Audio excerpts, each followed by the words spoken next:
मैं जानता हूं कि आप लोगों को बहुत ज़्यादा हाई लग सकता है, लेकिन you can believe it audience, इतने वक्त के बाद इतनी अच्छी मूवी देखने को मिली है और इसके बारे में मैं बात करते हुए नहीं थकूंगा। F1 मूवी बिल्कुल वैसे ही हाई ऑक्टेन स्पेक्टिकल है जैसा आप एक्सपेक्ट करते हो टॉप गन मैवरिक के डायरेक्टर से। वही पुरानी स्टाइल वाली ब्लॉकबस्टर जिसका हम सब बेसब्री से इंतजार कर रहे थे। टॉप गन से लेकर ऑफिशियली लाइसेंस्ड ऑटो रेसिंग तक का एक तरीके से जो पाइपलाइन है वो 2025 में भी फुल फॉर्म में है। 1986 में फाइटर पायलट्स को एक जनरेशनल बॉक्स ऑफिस हिट बनाने के बाद लेट टोनी स्कॉट ने सिर्फ 4 साल बाद टॉम क्रूज के साथ मिलकर NASCAR based racing drama Days of Thunder बनाई। F1 मूवी देखते या उसके बारे में बात करते वक्त इन दोनों फिल्म्स का याद आना ऑलमोस्ट इम्पॉसिबल है, स्पेशली जब ये जोसेफ कोसिंस्की का नया प्रोजेक्ट है एप्पल और वार्नर ब्रोस स्टूडियो के साथ। कोसिंस्की और क्रूज ने 2022 में टॉप गन मैवरिक के साथ मूवी थिएटर्स को एक्सटेंशन के एज से वापस लाया। सिर्फ 3 साल बाद कोसिंस्की ने भी वही स्टेप लिया जो टोनी स्कॉट ने लिया था। टॉप गन सीक्वल से जो ग्रेविटास और टेक्निक उन्होंने बिल्ड की थी उन्हें फार्मूला 1 की दुनिया में अप्लाई किया। इस बार बस चेंज यही है कि टॉम क्रूज की जगह ब्रैड पिट है और नैस्कर की जगह दुनिया का सबसे पॉपुलर मोटर स्पोर्ट फार्मूला 1। लेकिन थीम्स और स्टाइल का भी वही है जो स्कॉट के हाई स्पीड एक्शन डेज में थी। जैसे टोनी स्कॉट ने डेज ऑफ थंडर्स के साथ टॉप गन का मैजिक दोबारा कैप्चर किया था, वैसे ही कोसिंस्की ने भी एक ऐसी स्पेक्टेकुलर रेसिंग ब्लॉकबस्टर बनाई है जो ऑलरेडी टाइमलेस लग रही है। मूवी की ओवरऑल समरी की बात करूं तो F1 में ब्रैड पिट ने सोनी हैज का रोल प्ले किया है। बेसिकली एक ऐसा ड्राइवर जो 90s में दुनिया के टॉप रेसिंग प्रोस्पेक्ट्स में से एक था, लेकिन नियर फेटल क्रैश ने उसके फार्मूला 1 रेसिंग करियर शुरू होने से पहले ही खत्म कर दिया। सालों से वो अकेला रह रहा है और यूएस में एक ड्राइवर फॉर हायर की तरह जी रहा है। नए चैलेंजेस लेता है, उन्हें कॉन्कर करता है और फिर आगे बढ़ जाता है। फिर उसके पास उसके एक पुराना टीममेट जेवियर बार्डम आता है जो अब एक स्ट्रगलिंग फार्मूला 1 टीम का ऑनर भी है।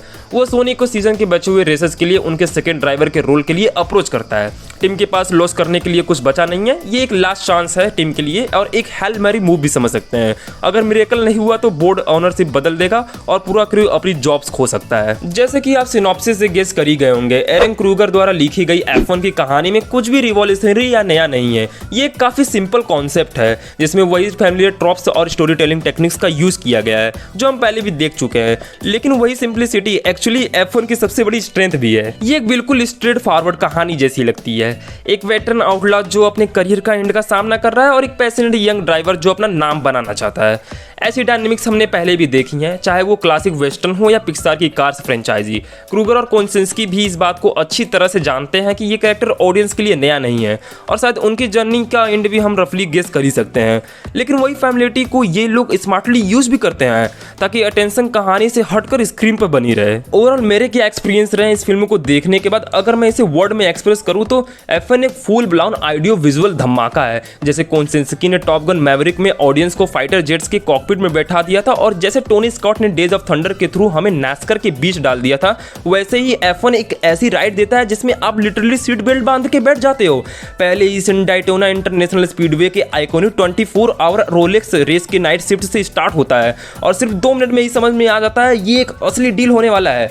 इंजन्स फुल ब्लास्ट गरज रहे हैं, फायरवर्क्स आसमान में फट रहे हैं और जो थ्रिल्स मिलता है वो 99.99% लोगों के लिए सबसे क्लोजेस्ट एक्सपीरियंस है रियल लाइफ प्रो रेसिंग का। कार्स के अंदर जो कैमराज लगे हैं वो शार्प टर्न पे आपको खींच ले जाते हैं और रेटिंग इतनी क्रिप्स और टाइट है कि लगता है जैसे आप खुद ट्रैक पे हो।